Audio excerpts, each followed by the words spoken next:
مجھے یہ لگ رہا ہے جس طرح ان کٹ پتلیوں نے اس ملک میں یہ جو گندا نظام جاری کر رکھا ہے، اس کا نقصان بہت بڑا ہوگا۔ اللہ کرے ہم اس نقصان سے بچ جائیں۔ سر یہ بتائیے گا کہ آپ نے 26 نومبر سے بات کی، پی ٹی آئی کے موسٹلی کارکن گرفتار ہیں، شیروں میں بار بار گرفتار ہوئے ہیں۔ اس پورے سیناریو میں ایک ایم ایل اے ایک ایم پی نہ گرفتار ہوا نہ زخمی ہوا، آخر کیوں کارکنوں کو لے کر یہاں پر تیار و مدد چلا گیا؟ ایک بات آپ کو بتا دوں، کل میں اس موضوع پہ ہی ڈسکس کر رہا تھا۔ یہ مجھے عامر مغل ہمارا جو پریزیڈنٹ ہے اسلام آباد کا، اس نے بڑی اچھی بات کی۔ اس نے کہا انہوں نے جان بوجھ کے حیثیت کرتی ہے۔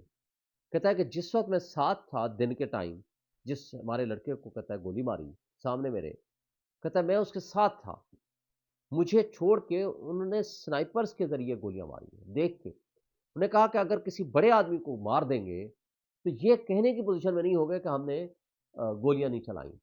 انہوں نے جان بوجھ کے ورکرز کو گولیاں ماری ہیں اس دفعہ، اور وہ اس لیے کی ہیں کہ کسی بھی ایم ایل اے اور ایم پی اے یا وہاں کا جو بھی لیڈر ہے، لوکل ہے یا باہر کا ہے، اس کو اگر مارتے تو ہر لیڈر کے ساتھ 10 15 20 بندے تھے جو ان کی تصویریں بنا رہے تھے، ویڈیو بنا رہے تھے۔ انہوں نے جان بوجھ کے ان لوگوں کو مارا ہے جن لوگوں کی تصویریں نہ بن سکیں، کل کلاں یہ اس کو مکر جائیں۔ اس کے بقول کہ یہ جان بوجھ کر نہیں۔ سارے M L A M Ps وہاں موجود تھے، سارے دن میں وہاں موجود تھا، میرے سامنے سارا کچھ ہوتا رہا۔ ہمارے سارے لوگ وہاں موجود تھے، جو میکسیمم لوگ بھی موجود تھے۔ اچھا، گرفتاری کا جہاں تک تعلق ہے، آپ کو پتا ہے گرفتاری کہاں سے کی ہے؟ انہیں وہاں سے تو گرفتاری ہوئی نہیں ہے۔ جو ایم ایل ایم پی اے تھے ان کے پاس رہنے کی کوئی جگہ تھی، یا ان کے پاس پارلیمنٹ لاجز تھے، یا کہیں جگہ تھی اپنی مخصوص، ان کے گھروں میں تو کسی کے یہاں چھاپے نہیں مارے۔ ہاں میرے گھر میں چھاپے مارے، میں اس وقت گھر میں نہیں تھا۔ لیکن آپ کو پتا ہے میں نے تو پروٹیکٹیو بیل بھی لے رکھی تھی اس سے پہلے، 26 سے پہلے۔ تو وجہ یہ تھی کہ ان لوگوں نے جب لوگ واپس جا رہے تھے سارا قتل عام کے بعد، ساری گرفتاریاں راستوں میں ہوئی ہیں، اور جو میکسیمم گرفتاریاں ہوئی ہیں اس کے بعد اسلام آباد سے کچھ 100 150 گرفتاریاں ہوئی، باقی تو سارا پنجاب میں ہوئی۔ باقی تو جو 1000 کے قریب انہوں نے گرفتار کیا، آپ کو پتا ہے ادھر گھر سے اٹھایا، جو گھر میں سوئے ہوئے لوگوں کو اٹھایا۔ یہ موقع سے تو گرفتار ہی نہیں کیا کسی کو۔ موقع سے آپ جانتے ہو ایک بندہ گرفتار نہیں ہوا۔ یہ ساری گرفتاریاں یا گھروں سے جا کر ہوئی ہیں، یا ہوئی ہیں جا کر کے، اور سارے لیڈروں نے یا وہ کے پی میں پناہ لی یا انہوں نے پروٹیکٹیو بیل کرائی۔ اور ورکر بیچارے کو یہ احساس تھا کہ یار ہم تو احتجاج میں گئے واپس آ گئے۔ جو احتجاج میں نہیں بھی گئے سارے وہ لوگ اٹھائے ہوئے ہیں، ریڑی والے اٹھائے ہوئے ہیں، انہوں نے جا کر کے جو دکان میں کام کرنے والے تھے ان کا موبائل دیکھا، ان کو اٹھا کر کے جیلوں میں بند کر دیا۔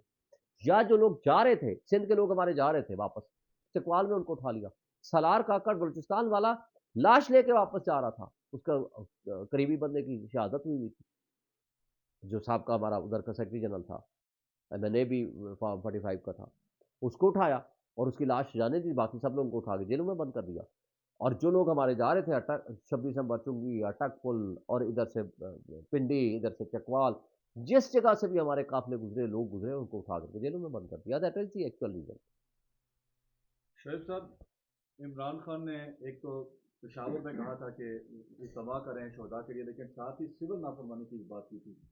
تو اس کے بعد آج پہلا دن ہے، آج کیا سٹیٹس ہے؟ کیا اوورسیز جو ہیں ریمیٹنسز بھیج رہے ہیں پی ٹی آئی کے؟ خاص طور پہ جو ڈائی ہارڈ کارکنان ہیں وہ تو باہر سے ڈیفینیٹلی ان کی پوسٹیں بھی سوشل میڈیا کے اوپر نظر آ رہی ہیں، لیکن اوور آل کیا عوامی سپورٹ پی ٹی آئی کو مل رہی ہے؟ کیا انفارمیشن آپ کے پاس؟ دیکھیے جب خان صاحب اس کی تفصیلات جاری کریں گے، اور کل بھی علی امین نے یہ بات کی ہے کہ یہ خان صاحب کا فیصلہ ہے، اور خان صاحب اس کی تفصیلات جاری کریں گے، جو ہی اس کی تفصیلات آئیں گی، میرا نہیں خیال کہ کوئی ورکر ہے یا کارکن ہے یا عام عوام ہماری جو اوورسیز بیٹھے ہوئے ہیں کہ خان صاحب کی بات پہ کان نہ دھرے۔ ہاں انہوں نے محدود کرنے کی بات کی ہے، جس کی تو مجبوری ہے، ظاہر ہے گھر بھیجنا ہے، اپنی فیملی کو گزر اوقات کے لیے بھیجنا ہے، تو وہ تو ظاہر ہے بھیجیں گے۔ ان کی ہم تک ان کی مخالفت بھی ہم نے نہیں کی۔ ان کی حد تک جو لوگ انویسٹمنٹ کرتے ہیں یا جو پیسہ بھیجتے ہیں، تو ان کو ایک طرح سے سبق سکھانے کے لیے خان صاحب نے ایک فیصلہ کیا ہے۔ اس کی تفصیلات ابھی آئیں گی، آج ملاقات ہے یا کل ملاقات ہونی ہے ہماری لیگل ٹیم کے یا لیڈرشپ کی، تو اس کی جو بھی تفصیلات آئیں گی ہم آپ سے شیئر بھی کریں گے اور اس کو امپلیمنٹ بھی کریں گے کیا انشاءاللہ۔ اس میں کوئی ذرا مذاکرات کی لچک ہے کہ ایک طرف ڈیٹا بھی جو ہے وہ نہیں آ رہا، یا پھر سول نافرمانی کی تحریک میں اس طرح سے لیڈرشپ بھی بات نہیں کر رہی، لیکن دوسری طرف مذاکرات کی بھی بات ہو رہی ہے؟ آج ضلع جو نشریات ہیں عطا طارق صاحب انہوں نے بھی کہا کہ مذاکرات ہی حل ہے۔ تو کیا کوئی بات چیت بھی ہو رہی ہے پی ٹی آئی کے ساتھ؟ دیکھیں عطا تارڑ کی تو بات نہ کریں، اس کی داڑھی میں ہر وقت تنکا ہوتا ہے، چور کی داڑھی میں تنکا جو ہوتا ہے نا، اس سے بڑا جھوٹا آدمی میں نے اپنی زندگی میں 60 سال کا ہونے والا ہوں، میں نے نہیں دیکھا۔ جھاڑو سمجھ لیں، جو شخص باشرع متشرع ہو کہ اس طرح جھوٹ بولے، مجھے تو قابل افسوس شخص وہ، مطلب افسوس ہوتا ہے ایسے شخص سے، میں تو کبھی اس کی بات پہ بلیو ہی نہیں کرتا۔ یہ ہو فیصل واڈا ہو، جو دیکھیں اسٹیبلشمنٹ کے اس طرح کے جو ڈکلیئرڈ ٹاؤٹس ہیں نا، ان کی تو میں بات کا جواب ہی دینا پسند نہیں کرتا، ان کی حیثیت ہی کوئی نہیں۔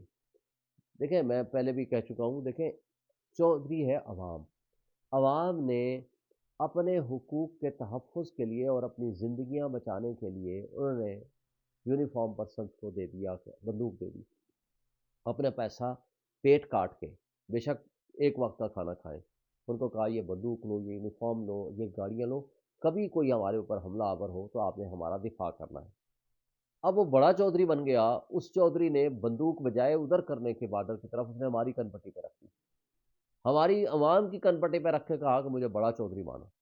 اس پھر بڑے چودھری نے اپنے پیادے رکھ لیے، عطا تارڑ جیسے، فیصل واڈا جیسے۔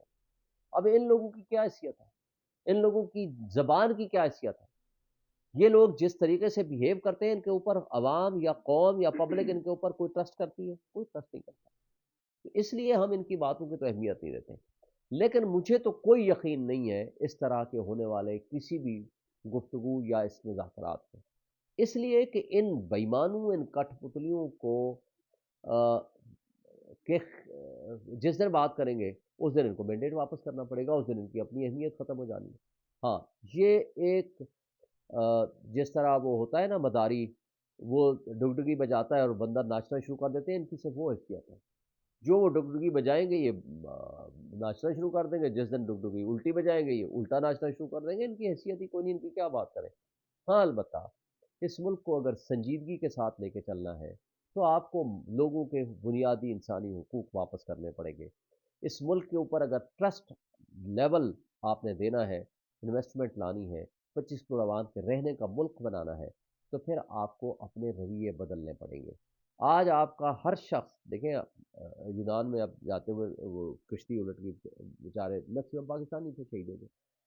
اب آپ کا جو واقعات ہو رہے ہیں، جو پڑھا لکھا ہے وہ سارا ملک چھوڑ کے بھاگ رہا ہے، جو ان پڑھ غریب ہے وہ بھی ملک چھوڑ کے بھاگ رہا ہے، جو پیسے والا ہے وہ کسی نہ کسی ذریعے سے اونے پونے اپنی پراپرٹیز بیچ کے ملک چھوڑ کے بھاگ رہا ہے۔ یہ رہنے کا ملک تو کم سے کم رہنے دیں۔ یقین کریں، مجھے تو 26 کے بعد کی یہ ساری تصویریں، ویڈیوز دیکھی، میں تو سو نہیں سکتا، مجھے رات کو آنکھ کھل جاتی ہے جب میں ویڈیوز دیکھتا ہوں۔ یار ایک معصوم نہتا شہری کوئی بھی، وہ جاتا ہے صرف اپنے حقوق کے تحفظ کے لیے، وہ اگر ایک احتجاج کرتا ہے آپ اس کو سیدھی گولیاں مارتے ہیں، لیکن پھر بھی بالآخر حل ہے، اگر اس ملک کو ہم نے آگے لے کے جانا ہے، نہیں لے کے جانا تو پھر تو سازش ہے اس ملک کو توڑنے کی۔ بہت